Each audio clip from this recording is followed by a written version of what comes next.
మీరు అనొచ్చు, కంసలోళ్ళకి ఆయన ఎట్లా దేవుడు అండి? ఆయనే అంటాడు, నేను కంసాలి అగ్ని వంటి వాడిని అని. చాకలోళ్ళకి ఎట్లా దేవుడు అండి? నేను చాకలి సబ్బు వంటి వాడిని అంటాడు. రాజులకి ఎట్లా దేవుడు అండి అంటావా? నేను రాజులకు రాజుని అంటాడు. అయ్యో, బ్రాహ్మణులకి ఎట్లా దేవుడు అండి? యేసుక్రీస్తు ప్రధాన పూజారి, ప్రధాన యాజకుడు. మా కాపులకు దేవుడు కాదండి అని అంటావా?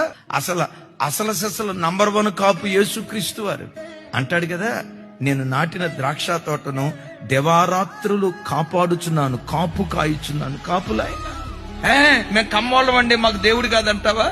ఆయన మాటే కమ్మదనం. మేము మాదిగోళ్ళం అండి, యేసు ప్రభు మా దేవుడు కాదంటావా? దండోర వేసిందే బైబిల్. ప్రపంచంలో ఎన్ని జాతులు ఉన్నాయో, ఎన్ని కులాలు ఉన్నాయో, నాసిక రంధ్రాలలో ఊపిరి ఉన్న ప్రతి మనుషునికి ఏసే ఏసే ఏసే నిజదేవుడు. ఆయన తప్ప వేరొక దేవుడు లేడు.